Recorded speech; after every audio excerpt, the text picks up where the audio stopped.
Kemudian yang kedua adalah qadar. Yang qadar itu adalah kekuasaan atau kemampuan, ya ketentuan atau kepastian, ukuran atau menentukan sesuatu menurut batasannya.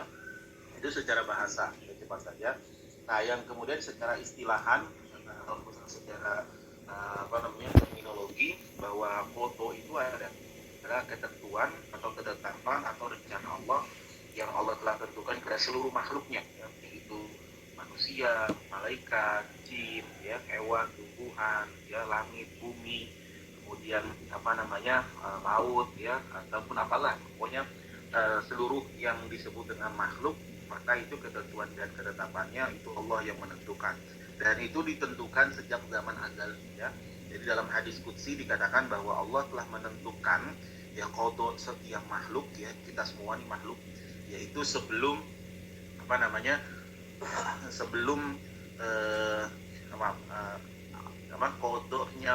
seluruh makhluk itu Allah telah tentukan sebelum Allah menciptakan alam semesta ini. Ya, dalam hadis qudsi Allah mengatakan 50.000 tahun, ya, sebelum alam semesta ini diciptakan, Allah sudah menentukan ketetapan, ya, ketentuan ataupun rencana bagi seluruh makhluknya. Nah, itu yang kemudian disebut dengan qada. Jadi qada itu ketentuan ketetapan Allah sebelum Allah menciptakan makhluk atau sebelum kita ada. Nah, kalau qadar itu adalah perwujudan, ya, atau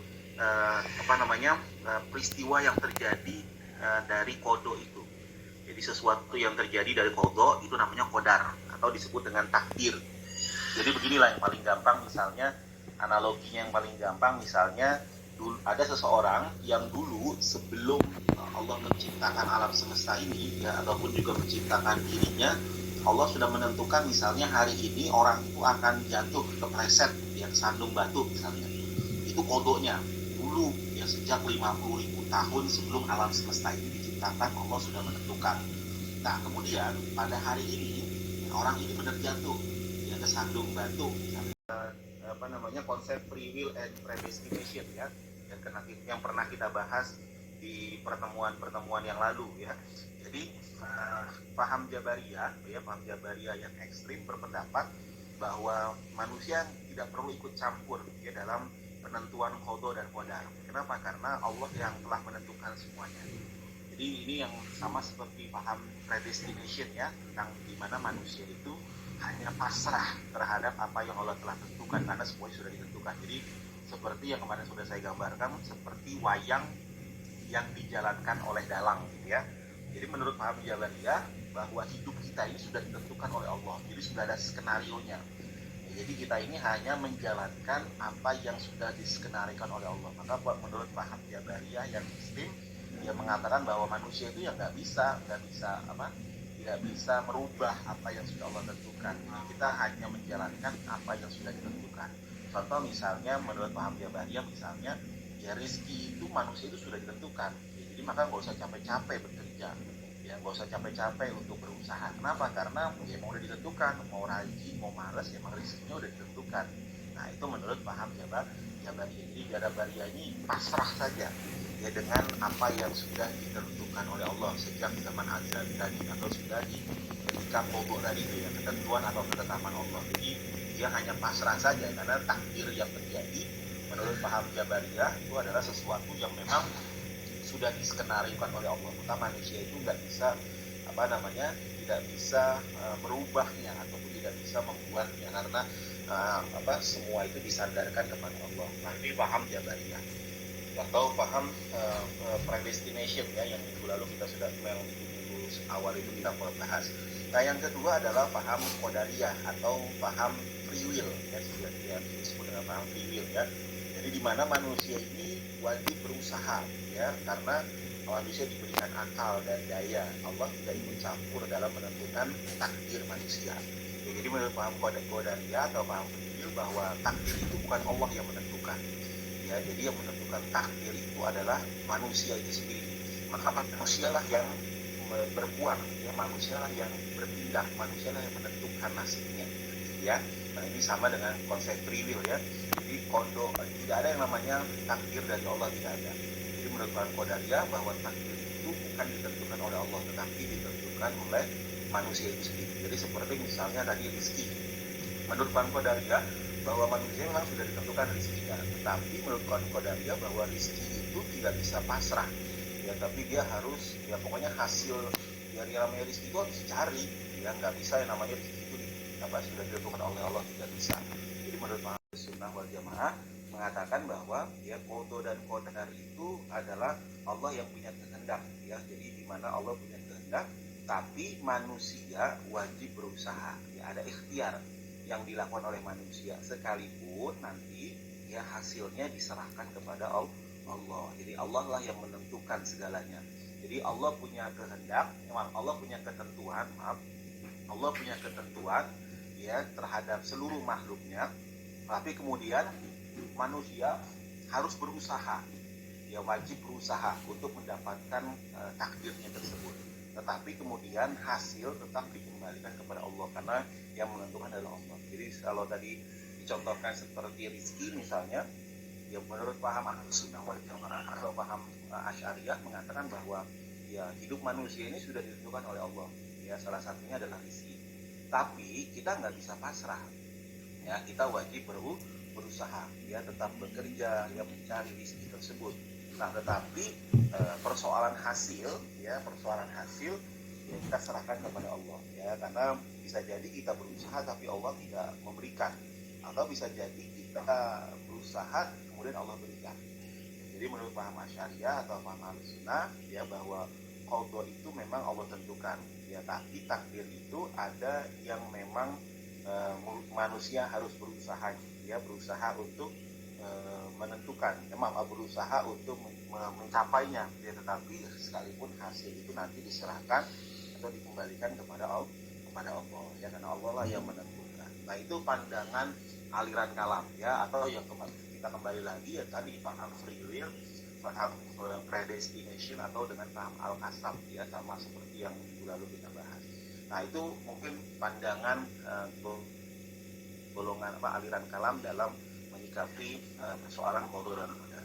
Nah, kemudian, ini yang saya dibahas lebih panjang yang ini, ya, tentang qadar di dalam pandangan Ahlus Sunnah wal Jamaah, ya. Jadi dalam pandangan dalam qadar atau takdir di dalam ilmu kalam itu terbagi menjadi dua. Ada yang namanya takdir mubrom, ada namanya takdir mu'allaq. Ya, ada namanya takdir mubrom, ada yang namanya takdir mu'allaq. Takdir mubrom adalah takdir yang tidak bisa dirubah, ya, karena memang ini sudah menjadi ketentuan dan ketetapan Allah, ya. Jadi kalau manusia mau merubahnya nggak bisa, ya, kalaupun bisa mau merubahnya ya mungkin berubah secara wujudnya, tetapi secara hakikatnya ya itu tidak akan pernah berubah, ya. Kenapa? Karena ini menjadi hak prerogatif Allah. Nah, hikmahnya adalah dari manusia. Kenapa? Karena ini menjadi hak prerogatif Allah. Nah, yang kedua ada namanya takdir mu'allaq, ya. Kalau takdir mu'allaq adalah ketentuan Allah, ya, tetapi masih bisa dirubah, ya, dengan usaha manusia. Jadi masih bisa dirubah, maksudnya masih ada campur tangan dari usaha manusia, gitu ya. Jadi masih ada ruang manusia untuk berusaha. Nah, itu disebut dengan takdir mu'allaq. Bagaimana contohnya nanti saya jelaskan setelah ini, ya. Ini yang pertama dulu tentang takdir mubrom. Ya, takdir mubrom tadi definisinya adalah takdir atau ketetapan qada atau ketetapan Allah dan ketentuan Allah tidak bisa dirubah, ya, oleh siapapun, karena ini menjadi bukti menjadi bukti kebesaran dan kekuasaan Allah, ya, di mana bahwa takdir mubrom ini menjadi hak prerogatif Allah. Jadi manusia nggak bisa berubah, ya, seluruh makhluk nggak ada yang bisa merubahnya. Kalaupun mau merubahnya, ya konsekuensinya hanya berubah secara fisik saja, tapi tidak berubah secara esensi. Yang kedua, kalau dia mau berubah maka hukumnya adalah dosa, ya, haram hukumnya dosa, ya. Nah, ini takdir mubrom. Contohnya misalnya takdir mubrom misalnya penciptaan alam semesta, ya, terbitnya matahari, terbenam matahari, langit, bulan dan sebagainya. Tetapi pada kesempatan pagi hari ini saya tidak bisa menjelaskan tentang alam semesta, karena alam semesta itu begitu luas, ya, begitu besar. Jadi jangan penjelasannya. Tapi saya hari ini ingin menjelaskan tentang, ya, takdir mubrom yang terjadi pada diri kita sajalah yang terjadi, ya, takdir mubrom yang terjadi pada diri kita yang bisa dirubah, ya, takdir yang bisa dirubah, malah nanti masih ada usaha manusia, sekalipun nanti hasilnya Allah yang menentukan, ya, itu disebut dengan takdir mu'allaq. Contohnya yang pertama tadi adalah kepandaian, Jadi kepandaian itu bukan takdir. Ya, jadi Allah tidak menciptakan orang cerdas, ya orang bodoh, tidak. Tapi yang ada dalam diri kita adalah rajin dan malas. Jadi kalau hari ini orang yang pandai itu adalah orang yang rajin dalam belajar, ya, orang yang dapat menggunakan waktunya sebaik-baiknya, orang yang menggunakan waktunya dengan maksimal. Nah, tapi orang yang bodoh itu adalah orang yang malas, ya. Mereka yang tidak pandai adalah orang yang bukan bodoh, tapi karena malas saja. Jadi Allah menciptakan kita ini sama semua sebenarnya kemampuannya. Ya tinggal kita mau rajin atau tidak. Itu yang pertama, ya kepandaian. Yang kedua adalah kesuksesan. Nah, kesuksesan yang pertama, kalau kita mengimani kode-kode tadi, menempatkan mana takdir mubrom, mana takdir mu'alaf, ya, mana yang menjadi hak prerogatif Allah, mana yang memang itu ada usaha manusia, maka yang pertama akan menumbuhkan kesadaran bahwa segala sesuatu itu sudah ditentukan oleh Allah. Ya, kemudian yang kedua, menjauhkan diri kita dari sifat sombong dan putus asa. Kemudian selalu bersyukur dan sabar, optimis dan terus bekerja, tawakal dan juga berdoa. Yang terakhir yang penting ini adalah menenangkan jiwa. Jadi kalau kita tahu bagaimana qada dan qadar, apa yang harus kita lakukan, di mana ranahnya kita sebagai manusia, ya di mana ranahnya kita sebagai sebagai makhluknya Allah, karena ketika itu terjadi pada diri kita, maka tidak akan menjadi persoalan lagi, ya. Dan itulah mungkin pembahasan. Hai semuanya, kali ini aku akan mencoba menjelaskan secara singkat mengenai cara membuat artikel untuk dimuat di jurnal ataupun untuk dikumpulkan kalau kampus kalian meminta dalam rangka sidang skripsi. Nah, ini adalah komponen-komponennya yang ada adalah judulnya apa, penulisnya siapa, lalu instansi ya, nama kampus kalian. Berikutnya adalah abstrak. Saya udah pernah jelaskan ya cara membuat abstrak, scroll aja videonya. Lalu kemudian abstract dalam bahasa Inggris itu ya, diterjemahkan aja tuh abstraknya. Lalu korespondensi atau alamat surat menyurat kalian, HP, email juga dimasukkan. Nah, berikutnya baru pendahuluan. Pendahuluan ini berisi latar belakang seperti yang ada di skripsi kalian. Terus biasanya dimasukkan juga kajian literatur di sini ya. Literatur review itu sudah dimasukkan di bagian pendahuluan ini. Meskipun ada yang dipisah juga ada, tapi ada juga yang disatukan ke dalam pendahuluan. Jadi kalau untuk format, kalian benar-benar harus melihat jurnal yang kalian tuju itu tata cara penulisannya seperti apa ya. Termasuk margin, font dan lain-lain itu sangat dipengaruhi oleh jurnal yang kalian tuju atau aturan kampus kalian ya. Nah, setelah itu ini kan tadi ya pendahuluan ya, selengkap mungkin. Jangan lupa di akhir pendahuluan tuh ada kata-kata. Berdasarkan latar belakang tersebut, artikel ini bertujuan untuk apa gitu ya. Nah, baru kemudian metode penelitian. Ini dijelaskan ya metodenya apa, terus nanti respondennya siapa, cara mengumpulkan datanya seperti apa. Nah, ini dijelaskan di metode. Lalu hasil dan pembahasan masukkan di sini ya, hasil dan pembahasan. Ini dari bab 4 kalau deskripsi biasanya hasil dan pembahasan tuh ya. Tuliskan aja secara singkat ya. Biasanya artikel itu jumlah katanya dari 3.500 sampai 7.000 kata ya rata-rata. Nah, baru kemudian kita ke ini masih hasil ya. Oke. Bagian terakhir itu adalah simpulan. Nah, apa simpulannya ya? Di dalam simpulan ini juga bagus kalau kalian kasih saran. Baru kemudian daftar pustaka. Nah, ini. Begitu isinya artikel untuk Punya sifat, karena menurut kaum Mu'tazilah, kalau seandainya Allah itu punya sifat, maka sifat itu akan kekal ya, mengikuti zatnya Allah.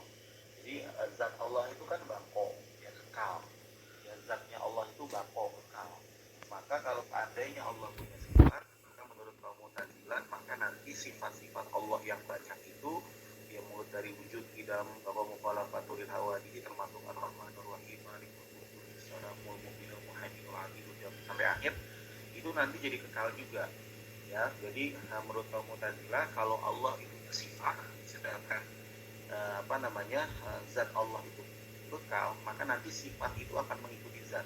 Jadi begini, sifat itu kan mengikuti zat. Jadi ketika zatnya tidak ada maka sifatnya tidak ada. Tapi ketika zatnya masih ada maka sifat itu ada. Kan dalam unsur diri kita misalnya seperti makhluk ada yang namanya zat, ada yang namanya sifat. Contoh misalnya ketika misalnya hari ini saya punya sifat marah misalnya. Ya, ketika jasad saya ya adalah zatnya Allah itu sendiri yang pertama. Nah yang kedua tadi menurut paham Asy'ariyah ya atau Ahlus Sunnah kita misalnya mayoritas mengatakan bahwa Allah itu punya sifat ya Allah itu punya sifat. Maka kemudian kita sering belajar, kita pernah belajar tuh ya tentang sifat-sifat Allah, wujud tidak baqa mukhalafatul hawadisinya sampai akhir dan kemudian juga yang lainnya. Nah kemudian tetapi tadi dikatakan bahwa ketika kita menerjemahkan tentang sifat Allah ya kita tidak boleh menyamakan sifat Allah dengan makhluknya. Ya adapun kemudian apa yang dimiliki oleh manusia kita atau makhluk itu sesungguhnya hanya sebagian kecil dari sifat-sifat Allah yang diberikan Allah kepada makhluknya. Seperti misalnya manusia punya sifat pemaaf. Ya pemaafnya manusia itu sesungguhnya adalah bagian dari sifat Allah ya, yang Allah berikan kepada makhluk atau manusia misalnya. Tetapi itu tidak ada seberapanya dengan sifat Allah yang begitu luhur ya, begitu besar, yang begitu luar biasa ya. Nah itulah yang kemudian pembahasan pada pagi hari ini. Slide pertama tentang sufwatillah ya. Cukup ya sampai sini ya. Lalu saya akan menjelaskan di slide selanjutnya ya. Yang pertama mengatakan bahwa Allah hanya dapat dilihat di akhirat.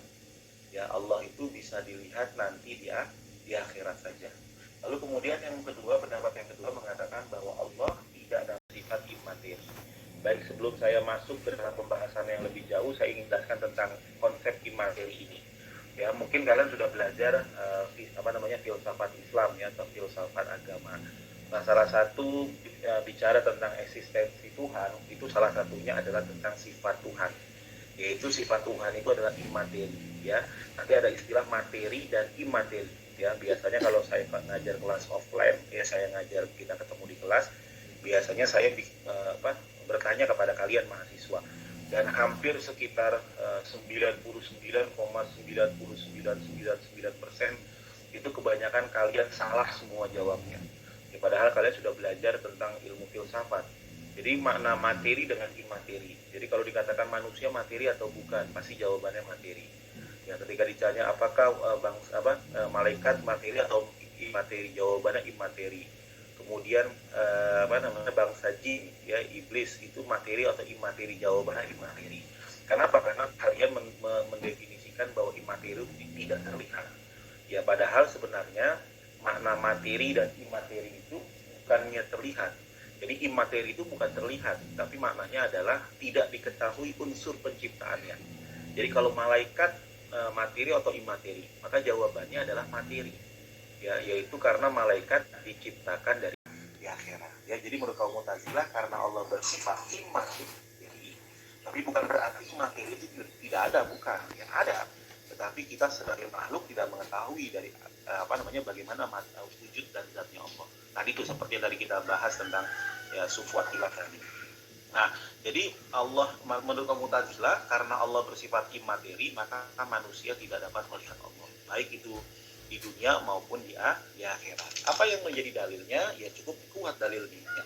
Yang pertama ini, dalam surat Al-An'am ya, dalam surat S3 kata Allah, la tudrikul absar wa huwa yudrikul absar ya. Jadi dalam surat Al-An'am Allah berfirman, Allah tidak dapat dilihat oleh penglihatan mata, sedangkan Allah dapat melihat segala yang kelihatan. Jadi menurut Mu'tazilah bahwa Allah itu tidak bisa dilihat oleh mata. Tapi bukan berarti Allah tidak ada. Lihat, tapi Allah itu melihat segala apapun yang kita lakukan kerjakan ya. Lalu kemudian dalam surat Al-A'raf ya, dalam surat Al-A'raf ayat 143. Nah, ini kisahnya Nabi Musa alaihissalam ya, ketika Nabi Musa alaihissalam dipanggil oleh Allah untuk naik ke Bukit Tursina ya. Ya bahwa sesungguhnya Nabi Muhammad ketika melakukan Mi'raj pun tidak bertemu dengan Allah secara langsung. Dan ini pun juga disepakati oleh para seluruh ulama bahwa Rasulullah memang tidak bertemu dengan Allah secara langsung. Dikuatkan juga dalam hadis ya yang diriwayatkan oleh Aisyah. Ketika itu Aisyah bertanya kepada Rasulullah, ya Rasulullah, apakah engkau ketika melakukan Mi'raj bertemu dengan Allah, melihat bagaimana wujud dan zatnya Allah?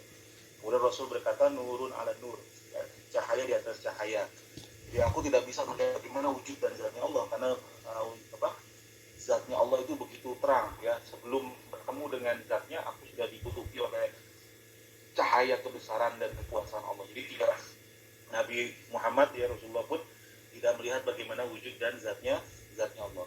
Lalu kemudian yang ketiga, keempat adalah dalilnya adalah wujuh yauma idzin nadhirah ila rabbiha nadhirah. Ya, wajah-wajah orang yang mukmin pada hari itu berseri-seri kepada Tuhan yang mereka melihat. Menurut kaum Mu'tazilah, makna nadhirah di sini bukan artinya adalah melihat ya dengan mata kepala, tetapi maknanya adalah melihat rahmatnya saja. Jadi tidak melihat wujudnya Allah, tetapi melihatnya adalah rahmatnya Allah, kebesarannya Allah saja. Nah, itu menurut paham Mu'tazilah. Jadi Mu'tazilah berpendapat bahwa Allah tidak bisa dilihat, baik itu di dunia maupun di akhirat. Nah, yang kedua adalah menurut paham Asy'ariyah atau paham Ahlus Sunnah hari ini kita ya, mayoritas. Asy'ariyah berpendapat bahwa Allah itu bisa dilihat oleh manusia ya dengan mata kepala, tapi nanti ya bukan di dunia ya, tapi nanti di akhirat. Jadi bagi para penghuni surga. Kenapa? Karena alasannya bahwa Allah itu wujud. Ya, Allah itu berwujud, Allah itu ada.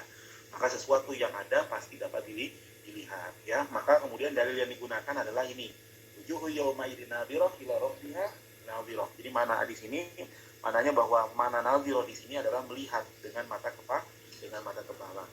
Lalu kemudian inal abrar la fi na'im ala ar-raiki yamdurun.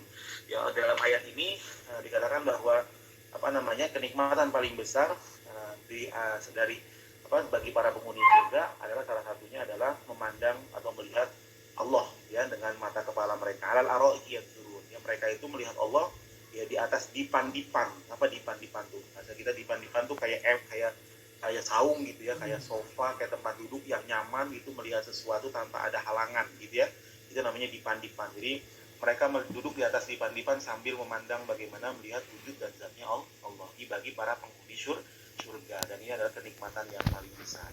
Lalu kemudian yang ketiga dalilnya adalah lilladzina ahsanul husna wa ziyadah ya. Jadi bagi orang-orang yang berbuat baik maka ada pahala bagi dirinya, itu masuk ke surga. Wa ziyadah, dan ada tambahan. Ya, apa itu tambahannya? Nah, ini.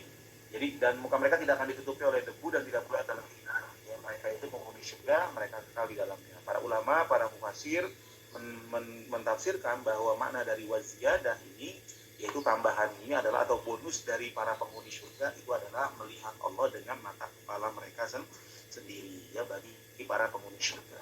Kemudian dikuatkan lagi dari hadis Rasulullah ya, dari Abi